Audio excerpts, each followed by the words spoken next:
Hey parents, you're listening to the Project Parenthood podcast. I'm your host, Dr. Nanika Coor, clinical psychologist and respectful parenting therapist. Each week, I'll introduce you to the same respectful parenting practices that I use to help parents repair and deepen connections with their children. You'll get tips for cultivating more parental self-compassion, more cooperation from your kids, and more joy, peace, and resilience in your relationship with them. Each week, I'll introduce you to the same respectful parenting practices that I use to help parents repair and deepen connections with their children. You'll get tips for cultivating more parental self-compassion, more cooperation from your kids, and more joy, peace, and resilience in your relationship with them. In today's episode, I'm talking about managing fighting between siblings. Stick around till the end to learn about what to do in the aftermath of physical altercations between siblings when you weren't there to witness what happened.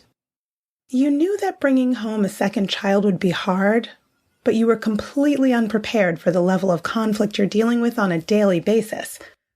You want them to be close and supportive of one another, but it's like every time you turn around, someone's bonking someone else or trying to best the other in some ludicrously petty way.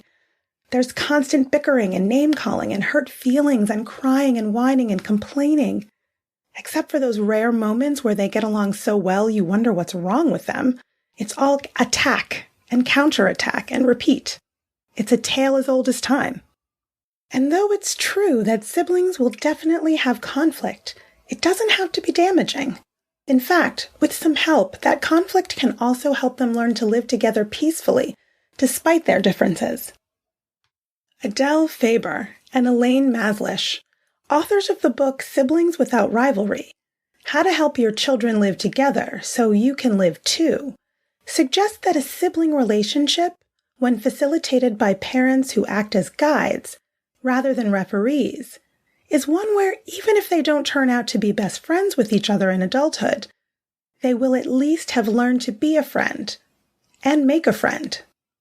The first rule of sibling fights is to stay out of sibling fights. Start with the underlying rule that in your home, there's no hurting anyone physically or emotionally. After that, unless it's a matter of health, emotional or physical safety, getting involved in your kids' disputes is unhelpful and can potentially escalate sibling conflict. There's no winning here. If you settle all of the disagreements, not only do they come to rely on you, but they also don't learn to manage these issues on their own.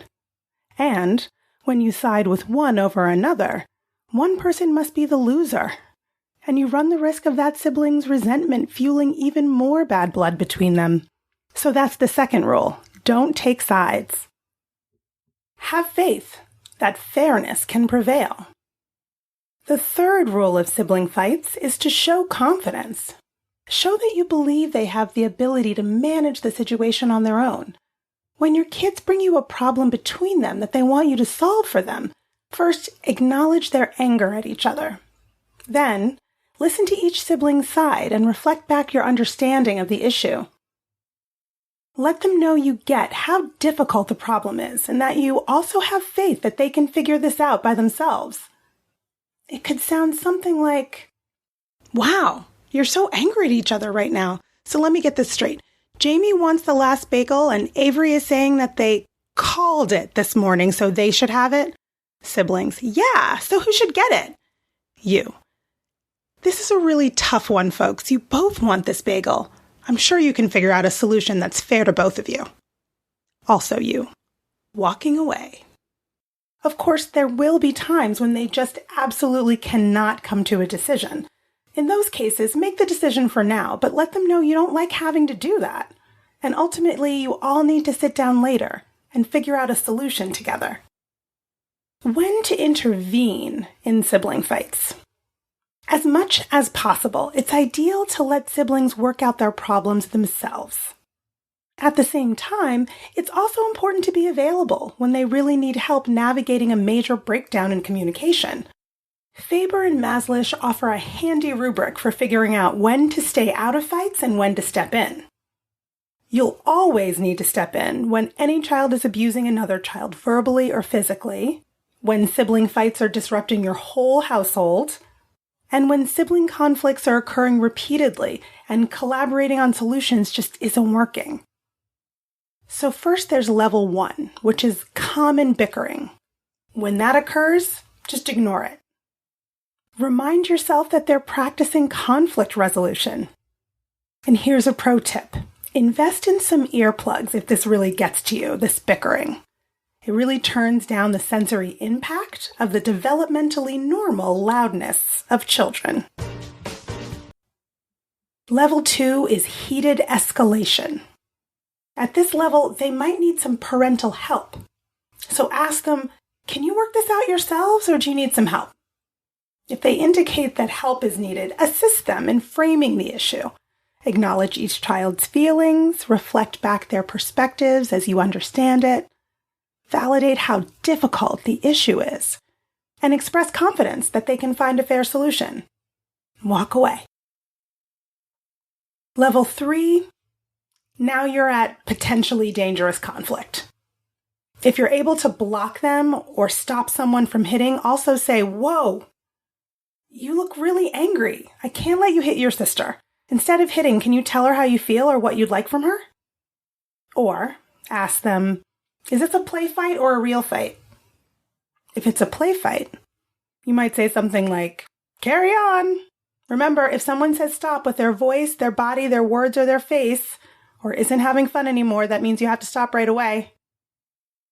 If it's a real fight, you're at level 4. Level 4 is definite danger. First, describe the scene you see and let the probable emotions involved out loud. "I see 2 angry kids hitting each other." Then set the limit. "I won't let you hurt each other." Separate the children immediately. Kamali, to your room to cool off. Maya, you cool off here in the den. When everyone's calm again, we can talk about this. During a later calm moment, acknowledge each child's feelings and perspective, reflect back your understanding of the issues, and facilitate them collaborating on a fair solution. What can you do after siblings hurt each other? So often you won't be around to see how the conflict occurred. You hear a commotion in the other room, and by the time you get there, one child is crying, and the other child is desperately explaining why the crying child had it coming. You might be incredibly angry with the perpetrating child, but take a deep breath and press pause on that right now. Right now, give the crying child the comfort they need to come back to equilibrium. Once the quote-unquote victim is calm to some extent, return to your other child and let them tell you their side of the conflict. Remember to reflect feelings and add de-escalating statements like, "I see. Tell me more about that," rather than inserting your own judgments and opinions. Challenge yourself. For the next 30 days, focus on rules 1 to 3. Stay out of as many sibling fights as possible, don't take sides, and show confidence that they can work it out together. Let me know how it goes. Remember that no strategies are going to work every time for every kid. Your child's different periods of development means that they're going to have fluctuating desires to be close or distant from their sibling. They're going to go back and forth. It's also tempting to chastise yourself for not getting the suggestions I've offered here exactly right during conflicts with siblings, but resist that. In parenting, conflicts will come up again and again. You'll always get another chance to practice. Encouraging sibling harmony involves being able to regulate your own feelings as a parent and then helping your kids with theirs, doubling down on patience and compassion, and keeping in mind that sibling conflict can be an opportunity to help them learn how to cohabitate even though everyone's so different. How you're relating with them and teaching them to relate with each other is a gift you can give them that will keep on giving. So try to emotionally divest in the daily ups and downs of your kids' relationship. Stop worrying about them being friends someday, and think about the values you'd like to instill in them that they'll need in any relationship that matters to them. They'll need to be able to listen to another person, respect another person's perspective, and be able to work collaboratively to find solutions to conflicts. Instead of holding out for the time when they're besties, just try to give them the tools they'll need to make a bestie and be one. I hope that's helpful. You can learn more about my work with parents at www.brooklynparenttherapy.com and on Instagram at BKParents. That's BK, Parents. If you have more questions about sibling fights or any other parenting questions or stories, leave me a message at 646-926-3243. And be sure to let me know if it's okay to use your voice on the show. Or send an email to parenthood@quickanddirtytips.com.